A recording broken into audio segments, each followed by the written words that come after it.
Hello world, it's Lana again today, and today I am here talking about study habits. As I just wrote 2 midterms, I have 2 more to go, so yay, I am super excited, and I'm starting to really get the grip on proper studying habits, and I've always just been a very organized person. So I'm going to give you guys some tips on how I stay organized and plan my studying and assignments throughout the school year.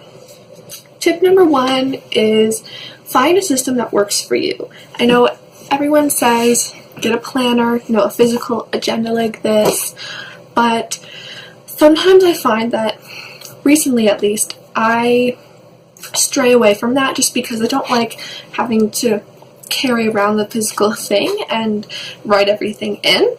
So for me, I've been mostly using Google Calendar on my phone, and whenever I get an appointment or whenever I get an assignment, I put it right into my own separate little calendar for my school stuff.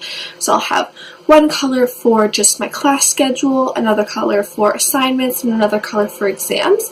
And assignments as in like telling myself to do a reading for the lecture, all of that kind of thing. So I have all of that on my Google Calendar, and kind of a tip that goes along with that is at the beginning of the year, when you get your syllabi for your classes, put all of the important dates, lecture readings, midterms, exams, assignments, all those things, just put it into your calendar right away so it's there and you don't have to worry about it. And you don't have to worry about looking up when things are due all the time. You'll be on the know. So yeah, find what works. It could be either online, it could be a physical thing. What I've been doing for my physical planner mostly is just kind of allotting time to things. So this is especially helpful for weekends if I have, a lot of things that I need to, I'm getting hot. I have a lot of things that I need to study for. I will allot my time for, how much time I'm going to dedicate to studying this, that, and kind of plan in meals and leisure. So, and I try not to set too much of a specific time just because plans change. So I'll kind of be like, hour this, an hour that, etc. I have kind of little blocks of things in, like per hour, and then I'll check things off and cross it out. When it's done, it kind of gives you that satisfaction to have it done, and it's just good to have it physically because it's harder to ignore, kind of. If it's just in your head, you can kind of forget about it, but if it's on paper, then it's a little easier, and it just helps map things out. The next kind of big tip that I would say has helped me a lot is timers. So instead of just going and sitting down at my desk and starting my work without an end goal of when I want to be done, I sit down and I'll set the timer for however long I think it's going to take me. So maybe first of all, for studying, I try and kind of keep about 30-minute intervals. So I'll set a timer for 30 minutes. I will completely focus.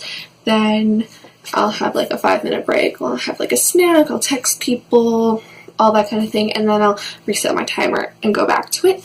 But basically what I'm saying is have a goal of when you want to complete your work, because first of all, it puts some pressure on you. It gives you a timeline, and then second of all, it just kind of helps you focus and tell you, okay, right now I am running a race of studying and getting work done, and when that timer goes off, I can, get out of focus. So that's kind of a big thing that's helped me to stay on task. Also, kind of the next tip is to really avoid distractions. So I know a lot of people like to study in groups or like to play music while they're studying or watch TV, all those little distractions, or just continuously answer their phones and text people while they're going. And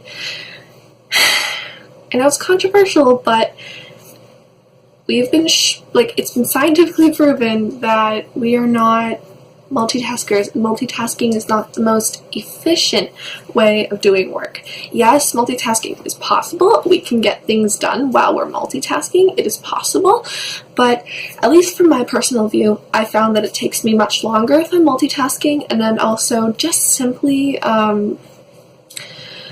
taking mini breaks to reply to people's texts or listening to music. It will distract my mind, and I will not be focusing and consuming the energy, the information as well as I could be if I was in silence and just completely kind of tunnel vision focusing on my task at hand. So, I mean, try it out. I know a lot of people are very, they're not good at focusing. They need a lot of different stimulations, so maybe just try snacking instead, or like playing with Play-Doh or some kind of thing to do with your hands, because sometimes that's something that people, they get fidgety. So try and see what works for you, but generally sound and diverting your attention to other things while you're doing your work is not going to give you the most efficient result. One of the last things is I really like to make my goals very visual. So semester, a school year can seem like a long period of time, and you have all of these assignments and it just seems like a huge mountain of work. So a way that I like to kind of break that up is, first of all, plan things that I can look forward to on a weekly basis, on a monthly basis, and those bigger overarching goals at the end of the terms. So I have a pin board where I pin various kind of events or kind of landmarks for the year, and whenever I complete it, I can take it down and I can always look at it and get excited for what is to come. So I'll show you that. So yeah, I've got an inspirational messages here, and I've got little things there, and I've actually taken a bunch down, so I should probably restock that. And the next thing is I like to compile all of the main assignments, exams, and midterms onto one visual format, so I know the main things that I need to get done in that year. So what I have here looks pretty messy, but it's just a little overview of, I've got like major assignments, midterms, and exams here, and then I've got the dates and locations of all of that, and then I cross them out when they're done, and it's very satisfying, and it's just good to have everything in the same spot, so you're not missing anything, and it's all in one format for you to see. That is all I have for you guys today. If you have any other questions about planning, or maybe you're just managing stress, allocating your time with extracurriculars and all that kind of thing, let me know, and I would be happy to do some more videos on that. Thank you for watching, and I will see you in the next one. Peace.